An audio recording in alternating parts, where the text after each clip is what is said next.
চলে এসেছি আরেকটি নতুন এক্সাইটিং ভিডিও নিয়ে। আর আজকের এই ভিডিওতে আমরা শেখাবো ইনশট অ্যাপ দিয়ে কিভাবে ফটো এডিটিং করতে হয়। চলো আর দেরি না করে আজকের ভিডিওটা শুরু করা যাক। তো আমি এখন ইনশট অ্যাপেই আছি। আর এবার এখানে আমি সবার প্রথমে এখানে 3টে অপশান দেখাচ্ছে, ভিডিও, ফটো আর কলেজ। তো মাঝখানের যে অংশটা ফটো, আমরা এখানে ক্লিক করব। তারপর এখান থেকে আমরা নিউতে করব এবং এখান থেকে আমরা একটি ফটো নিয়ে নেব, এই যে ফটোটাকে আমরা এডিট করব।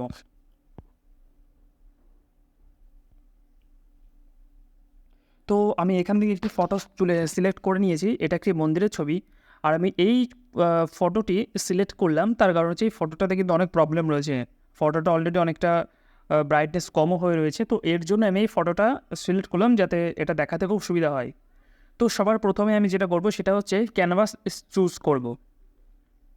তো এটা আমি কোন প্ল্যাটফর্মের জন্য বানাচ্ছি, যদি আমি এটা 16:9 করি, যদি আমি এটা ফেসবুকের জন্য করি, বা এখানে অনেক রকম, এখানে ইনস্টাগ্রামে যদি আমরা সিলেক্ট করি, তো এখানে অনেক রকমের ক্যানভাস দেওয়া আছে। তো তোমাদের যেটা লাগবে তোমরা সেরকম সিলেক্ট করে নিও। তো আমরা ইনস্টাগ্রামের 1:1টাই সিলেক্ট করলাম। তারপরে আমরা রাইট চিহ্নতে ক্লিক করলাম। তো এইবার আমরা সবার প্রথমে দেখাবো ফিল্টার অপশানটা, বা ফিল্টার বলে যে টুলটা আছে, এই টুলটা কীভাবে ইউজ করতে হয়। তো আমরা ফিল্টারে ক্লিক করলাম। এবার এখান থেকে কিন্তু অনেকগুলি অপশান দিয়েছে আমাকে, ব্রাইট, পিঙ্ক, লেড। তো এখান থেকে তোমাদের কিন্তু যে অপশানটা লাগবে তোমরা কিন্তু সেটা সিলেক্ট করে নিতে পারো। তো যেহেতু এই ছবিটাতে অনেকটা ডার্ক হয়ে রয়েছে, তো এর জন্য আমি ব্রাইট সিলেক্ট করলাম। আর এখানে একটি বার রয়েছে, এটাকে তোমরা ধরে এর ইন্টেন্সিটিটাকে কমাতে বা বাড়াতে পারবে। ফিল্টারের পরে যেটা রয়েছে সেটা হচ্ছে অ্যাডজাস্টে গিয়ে কী হবে, অ্যাডজাস্টে গেলে পরে আমি কাস্টমাইজভাবে প্রত্যেকটা জিনিস কিন্তু বাড়াতে পারবো। যেমন এখানে ব্রাইটনেসকে আমি বাড়াতে পারবো, আমরা এখানে কন্ট্রাস্ট বাড়াতে পারবো, বা কন্ট্রাস্ট আমরা যদি কম লাগে কমাতেও পারবো। এরপরে আমরা ওয়ার্মথ আছে, স্যাচুরেশন আছে, স্যাচুরেশনকে আমরা বাড়াতে পারবো। তো এখানে কিন্তু অনেকগুলো অপশান আছে, আপনারা কিন্তু এই অপশানগুলোকে এক্সপেরিমেন্ট করে দেখতে পারেন।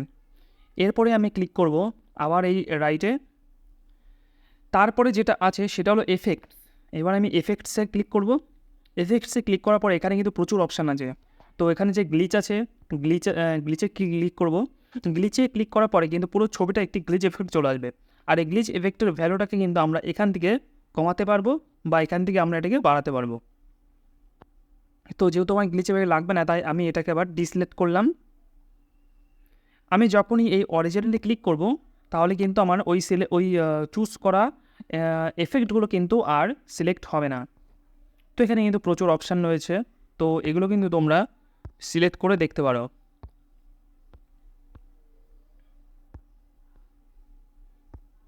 এখানে কিন্তু খুব সুন্দর সুন্দর অপশান কিন্তু দেওয়া রয়েছে।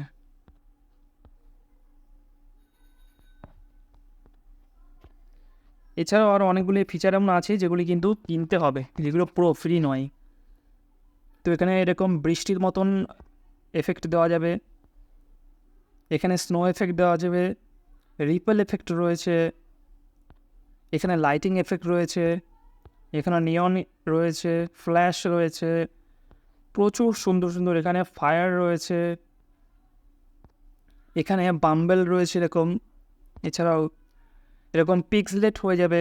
তো এখানে প্রচুর প্রচুর অপশান আছে, আপনারা কিন্তু এগুলো এক্সপেরিমেন্ট করে দেখতে পারেন, তো যেটা আপনাদের যেরকম লাগবে।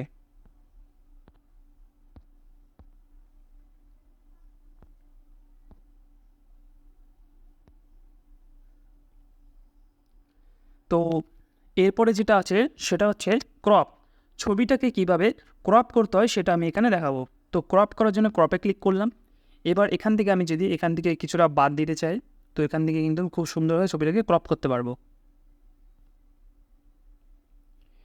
এরপরে যেটা আছে সেটা হচ্ছে ফ্রেম টুল কীভাবে ইউজ করতে হয়। ক্রপের পাশে দেখো আরেকটি অপশান রয়েছে, সেটা হচ্ছে ফ্রেম। এখান থেকে এই ছবিটাতে কিন্তু অনেক রকম ফ্রেম আছে, স্কোয়ার রয়েছে, এখানে সার্কেল রয়েছে, এখানে রাউন্ডেড কর্নার দেওয়া রয়েছে, এখানে হার্ট শেপ আছে, স্টার রয়েছে, হেক্সাগন আছে, ট্রায়াঙ্গেল আছে। তো এখানে কিন্তু প্রচুর অপশান আছে। তো আমি এখান থেকে রাউন্ড অপশানটাই নিলাম, বা স্কোয়ারটাই সিলেক্ট করলাম। বা এখান থেকে আমরা এই বারটা ধরে কিন্তু আমরা এর রেডিয়াসটাকে কমাতে বা বাড়াতে পারবো। এবার সবার লাস্টে আমি যেটা দেখাবো সেটা হচ্ছে টেক্সট। আপনারা কোনো ছবিতে এডিট করার সময় সেই ছবিতে আমরা কীভাবে কোনো টেক্সট অ্যাড করতে পারি। তার জন্য আমরা টেক্সটে ক্লিক করবো, এখানে আমরা একটি কিছু লিখব।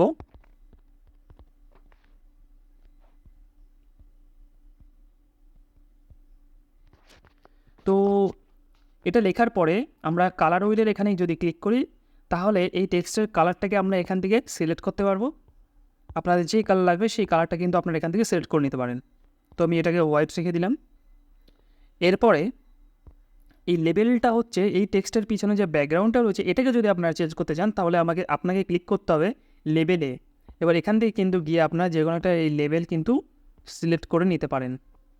এবার তার নিচেই রয়েছে সেই ব্যাকগ্রাউন্ডের যে শেপ, সেই শেপটাকে যদি আপনারা চেঞ্জ করতে চান তাহলে আপনাদের এখান থেকে কিন্তু অনেকগুলো ব্যাকগ্রাউন্ড দেওয়া রয়েছে। ট্রান্সপারেন্ট দেওয়া রয়েছে, এটা রাউন্ডেড কর্নার দেওয়া রয়েছে। তো এখানে কিন্তু প্রচুর অপশান দেওয়া রয়েছে, আপনি এখান থেকে একটা সিলেক্ট করে নিতে পারেন। এরপরে যেটা আছে আপনারা এখানে ফন্ট এর স্টাইল কিন্তু চেঞ্জ করতে পারবেন।